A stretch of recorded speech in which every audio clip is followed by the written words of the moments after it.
Les universités africaines face à la promotion des diplômes pour le chômage. C'est la grande équation à plusieurs inconnues qui remet en cause le système éducatif dans la plupart des pays africains. Au lendemain des indépendances, l'intelligentsia africaine s'est très tôt surestimée. Les bourses d'État dans l'Hexagone pour former les premiers cadres africains et le programme obsolète calqué sur un apprentissage à la bureaucratie ont tracé le chemin d'un système éducatif essentiellement orienté vers la fonction publique. À cette époque, il était question d'apprendre aux colonies la gestion d'État calquée sur un modèle non africain. La démarche avait pour réponse l'offre. Mais très tôt, les nouveaux diplômés n'arrivaient plus à s'insérer dans la vie professionnelle.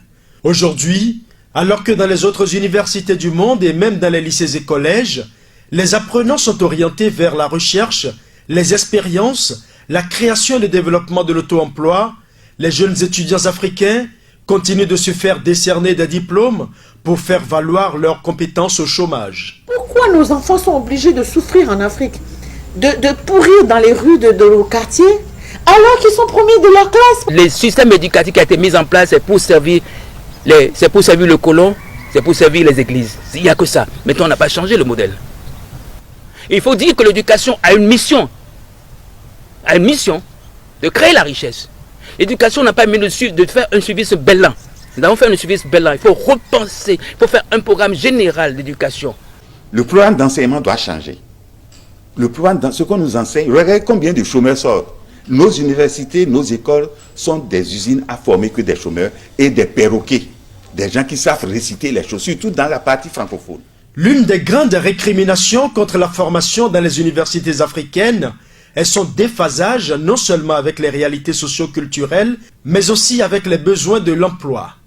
Dans les facultés des universités publiques, les amphithéâtres sont pleins à craquer et pourtant chaque année, de nouveaux bacheliers sont déversés dans ces mêmes facultés. Dans les pays où le SMIC est à moins de 50 000 francs CFA, la scolarité dans les universités privées est au-delà de 400 000 francs CFA et les parents tentent désespérément de trouver une place à leur progéniture malgré l'effectif déjà pléthorique. Et même si les universités privées viennent en aide, le constat reste le même à la fin de la formation, l'emploi n'existe pas. Il va se retrouver à faire des branches, à se recycler, à se re-recycler, parce qu'il n'y a que ça qui lui reste. À 22 ans, il aurait fini, il va faire des spécialités qui lui serviront à rien parce qu'il n'aura même pas de boulot derrière. Regardez à l'université, vous avez combien de géographes? À l'UNB, il y a plus de 50 000 géographes, ou plus. Pour servir à quoi? Il y a plus de chômeurs, on forme de chômeurs, pour servir à quoi? Mais reflétons, donnons l'éducation, donnons-nous un centre. L'éducation doit être efficace, avec un plan d'ensemble, prise en charge par la main, partout. Et l'éducation, ce n'est pas uniquement l'école qui est là, c'est l'école des parents, l'école de la rue, toutes les écoles et tous les médias doivent prendre ça en charge. Faites un beau, allez au marché d'Antokpa. La dame d'Antokpa ne fait pas faillite. Les mathématiques, elle le connaît bien, elle n'a pas besoin. Quand l'internet, quand le téléphone portable est arrivé, elle a pris ça immédiatement, elle sait ce que c'est. Donc, si vous voyez les artisans, ils gagnent de l'argent plus que le fonctionnaire. Qu'est-ce qui se passe? Le maçon, il a déjà fini sa maison avant que vous.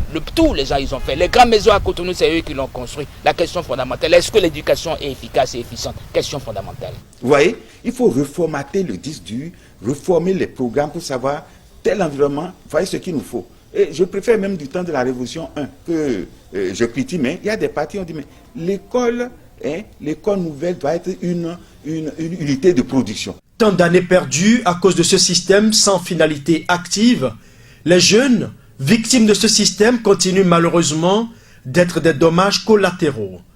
Les différents acteurs de la société civile et les États généraux devraient reconsidérer cette situation dont l'urgence n'est plus à démontrer. Cette problématique est d'ailleurs inscrite au cœur de la deuxième édition du webinaire L'Afrique au sommet qui se penchera sur l'avenir de l'enfant africain et dont le troisième panel sera animé par un éminent professeur de l'Université de Lomé. Tout sur les travers du système éducatif africain et les approches de solutions. Rendez-vous sur Zoom les 28 et 29 août 2020. Il est plus qu'évident que l'école doit désormais servir à former des piliers pour amorcer le développement de l'Afrique.